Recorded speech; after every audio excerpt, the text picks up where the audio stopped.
2008년 9월의 어느 날 인천 만월산의 한 등산로에서 50대 주부 남모 씨가 칼에 수차례 찔려 사망한 사건이 발생했습니다. 사인은 경부 자창, 흉기로 목이 찔려 사망한 것으로 알려졌죠. 경찰은 즉각 수사에 나섰습니다. 이 경장, 현장에 남은 증거 뭐 없었어? 담배꽁초가 2개 발견됐는데 국가수에 감식 맡겼거든요. 총 2명의 타액이 검출됐는데 하나는 피해자의 타액이었고요. 나머지 하나는? 나머지 하나는 신원 미상의 남성 타액으로 밝혀졌는데 문제는 타액만으로는 당장 뭐 할 수 있는 게... 그래. 그 현장에서 신고한 사람도 있잖아. 그 사람들 진술도 받았지. 부부 등산객이었는데 여성 비명소리가 들리고 얼마 안 있다 한 남성이 급하게 산에서 내려오더래요. 그런데 정말 소름 끼치는 게... 뭔데? 씩 웃으면서 내려왔다고. 아무래도 그놈이 범인 같다고. 경찰은 담배꽁초에 남은 DNA를 사건 해결의 키로 보고 피해자의 주변 인물은 물론 당시 만월산을 오른 등산객들까지 총 1,054명을 조사했습니다. 당시까지만 해도 단일 사건으로는 DNA를 최다 수집한 전례 없는 수사이기도 했죠. 하지만 안타깝게도 별다른 성과를 거두지 못했고 그렇게 해당 사건은 장기 미제가 된 듯 했습니다. 이 경장. 네, 선배님. 그 만월산 사건 벌써 4년 넘었지? 네, 벌써 그렇게 됐네요. 네, 강력계입니다. 네? 그게 정말인가요? 네, 알겠습니다. 감사합니다. 무슨 전화인데 그렇게 받아? 선배님, 만월산 살인마 그놈 잡을 수 있을 것 같아요. 일치하는 DNA가 발견됐다네요. 뭐야? 전주에서 절도범으로 수감 생활을 하게 된 남성 권 씨의 DNA가 만월산 살인사건의 현장 속 DNA와 일치하게 된다는 사실이 전해졌습니다. 이제 남은 건 범죄자를 법의 심판대에 올리는 일뿐이다 생각했죠. 그런데 판결하겠습니다. 현장의 담배 2개 피는 직접 증거가 아닌 간접 증거이며 이 사건 범행과 무관한 경위로 떨어졌을 가능성을 배제할 수 없다. 피고인 A의 강도 살인죄에 대해 무죄로 판단한다. 과연 이 사건은 어떻게 됐을까요? 결국 억울한 피해자의 죽음은 범인을 단죄하지 못한 채 그렇게 잊혀졌을까요? 오늘 사건 엑스파일에서 이 사건 자세히 살펴보겠습니다.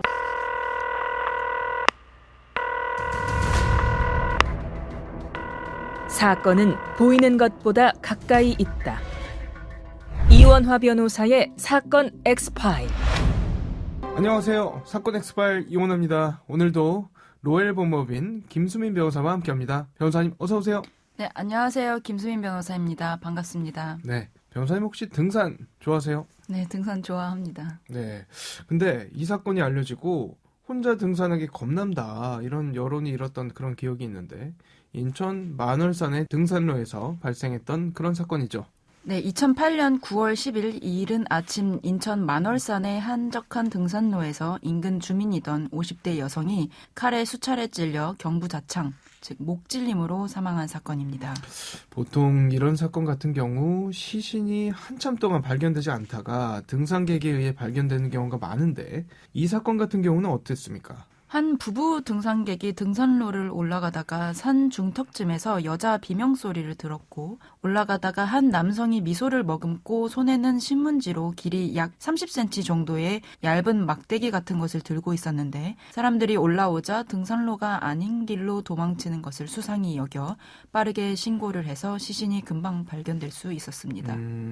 물론 그 사람이 이 사건의 범인이다 100% 단정할 수는 없겠지만 강력히 의심될 만한 그런 상황이긴 한 것 같습니다. 거기다가 미소를 머금고 있었다라고 해주셨는데 더 오싹해지는 것 같기도 하고요.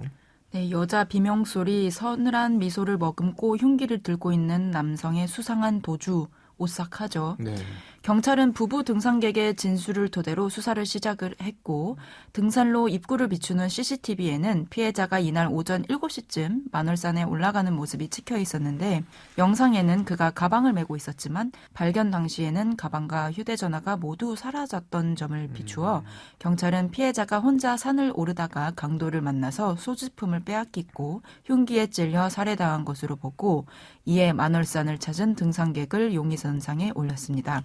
하지만 만월산은 만수동, 간석동, 부평동과 인접해 있는 데다가 공식적으로 알려진 등산로도 10개에다가 주민들이 오가는 샛길까지 포함하면은 입구는 수십 개에 달할 정도로 광범위해 있기 때문에 등산객 모두를 파악하는 것은 현실적으로 불가능했죠. DNA 조사사는 1054명으로 단일 수사로 DNA를 최다 수집한 이례적인 수사였지만 안타깝게도 DNA가 일치하는 자는 없었습니다. 듣기만 해도 만만치 않은 작업이었겠다 이런 생각이 듭니다. 네, 그나마 현장에서 증거가 하나 발견되었기 때문에 경찰은 이렇게 광범위한 수사를 벌인 것인데 네, 증거, 그게 어떤 거죠? 현장에서 발견된 유일한 증거로 장미라는 담배 브랜드의 꽁초 2개가 있었는데요. 담배꽁초에서는 피해자의 타액과 신원 미상의 남성의 타액이 검출된 것입니다. 피해자 가족의 증언에 따르면 피해자는 흡연자이기는 하지만 해당 브랜드 담배를 피우지 않기 때문에 담배는 용의자의 것일 가능성이 높았습니다. 네. 그리고 사건 발생 보름이 넘어가던 때에 또 다른 증거가 추가로 발견되었는데요. 어떤 거였죠? 네, 사건 발생 17일이 지난 9월 27일 한 통의 제보가 들어왔습니다. 범행 현장에서 약 500m 떨어진 만월산 터널 옆 배수로에서 칼끝이 부러진 채로 다이어리 캘린더 속지에 둘둘 말려 노란 테이프로 고정된 칼집과 과도가 발견되었고 과도에서는 소량의 혈흔까지 검출되었습니다. 네.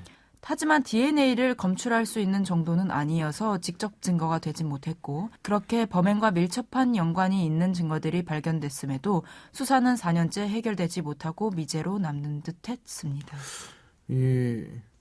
캘린더 속지라고 하면 신문지랑 좀 비슷한 것 같기도 하고 아까 말씀하셨던 그 목격자 진술이랑 일부 일치되는 부분이 나오는 것 같아서 유의미한 어떤 증거가 나온 거 아닌가 이런 생각이 들기도 하고요. 근데 말씀하신 거 들어보니 미제로 남게 되는 듯 했으나 결국에는 용의자를 잡아냈다. 이런 취지로 들리는데 제 예상이 맞습니까? 네, 맞습니다. 현장에 남은 담배에서 검출된 DNA와 일치하는 남성을 발견한 것이죠. 누구였죠? 네, 구체적으로 용의자에 대하여 말씀드리자면 4년이 지난 2012년 9월 전주에서 빈집털이를 하다가 구속된 50대 권모 씨의 DNA가 만월산 살인 현장에 남은 담배에서 검출된 DNA와 일치한다는 정보가 입수된 것입니다. 네. 권 씨는 특수 강도, 강간, 빈집털이를 비롯해 친딸 성폭행 등 전과 8범이었고 네. 게다가 그에게는 과거 여성 등산객을 강간한 전과도 있었습니다. 마침 사건이 벌어진 해에는 인천 도화동에 거주하며 일용직으로 근무했던 것으로도 드러났죠. 사건 엑스파일 진행하면서 특히 많이 느끼게 되는 부분인데요. 이 DNA법이 정말 많은 사건을 해결하는 핵심 키가 되는 것 같습니다. 이건 진짜 잘했다 싶어요. 그렇죠. 아무튼 경찰 수사는 탄력을 받게 된 것이죠. 네. 권 씨는 범행을 완강하게 부인했습니다. 그는 강도는 해도 내가 사람을 죽일 그런 위인은 못 된다. 그럴 배짱도 없다고 말했습니다. 현장에서 검출된 DNA를 증거로 재심했음에도 불구하고 증거가 조작된 거 아니냐며 반박하고 급기야 사건 발생 당일에 자신은 인천이 아닌 천안에 있었다는 알리바이를 대기도 했습니다.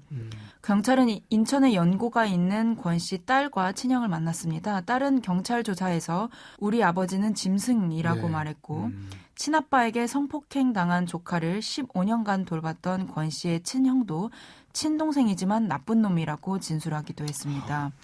두 사람의 진술은 권 씨를 더욱 범인으로 확신하게 했습니다. 하지만 국과수는 부검 결과 피해자의 몸에서 과도가 부러질 만한 상처가 없었다는 이유에서 발견된 과도가 여성을 살해한 범행 도구라고 단정할 수 없다는 결론을 내렸습니다. 보강 수사가 절실해 보이긴 합니다. 네, 그래서 수사팀은 발견된 증거들을 다시 뒤졌고 탐문을 추가로 이어나갔습니다. 이 과정에서 사건 전날 권 씨가 고등학생 딸과 다툰 후 다음 날 가출한 딸을 찾아 나섰고 당시 딸의 다이어리를 갖고 나갔다는 행적을 입수한 거죠. 네.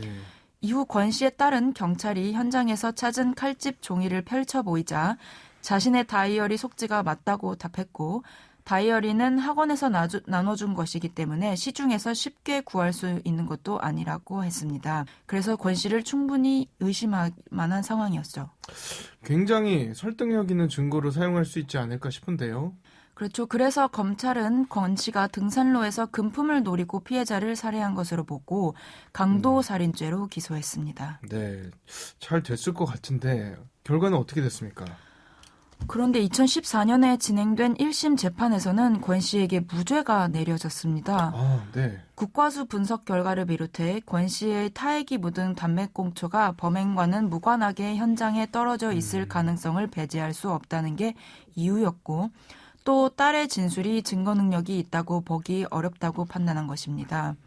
더욱이 등산객 부부가 마주했던 범인으로 의심되는 남성의 사진을 보고 이보다 살집이 더 있었던 것으로 기억한다며 같은 사람인지 모르겠다고 답변한 것도 판결에 영향을 미쳤던 것이죠. 자, 이제 들으시는 분들 입장에서는 누가 봐도 살인의 증거 같은데 이걸 왜 인정하지 않냐 답답하실 수 있습니다만 재판을 하다 보면 불가피한 경우들이 있죠. 네, 충분히 답답하실 수 있죠. 그렇지만 형사재판에서는 범죄 사실의 인정은 법관으로 하여금 합리적인 의심을 할 여지가 없을 정도의 확신을 가지게 하는 증명력을 가진 엄격한 증거에 의하여야 하기 때문에 지금까지 발견된 정황 증거보다는 좀 더 직접적인 증거가 필요했던 거죠. 네. 검찰은 1심 판결에 대하여 즉각 항소하고 수사팀은 더욱 객관적인 증거를 찾아 나섰습니다. 사건 일주일 전부터 당일까지 이슬비가 내려 등산로가 다 젖어 있던 것과는 달리 현장에서 발견된 담배꽁초가 물기 없이 마른 상태였던 점을 미루어 보아 담배꽁초는 사건이 벌어지기 직전에 버려졌을 것이라고 분석했습니다. 아, 네. 또 딸의 다이어리에서 12월 속지가 찍혀 나간 것을 확인한 수사팀은 칼집으로 사용된 다이어리 속지가 12월이었다는 점을 근거로 제시했죠. 네. 자, 이번에는 어떻게 됐습니까? 1심과 다른 결과 이끌어냈나요? 네, 2014년 9월 진행된 항소심 재판부는 범인이 현장에서 피해자와 함께 담배를 피웠다고 보고 수집된 증거를 모두 인정하여 1심 판결을 뒤엎고 징역 20년을 선고를 했고 네. 2015년 2월 대법원은 권 씨에게 징역 20년을 확정했습니다. 네.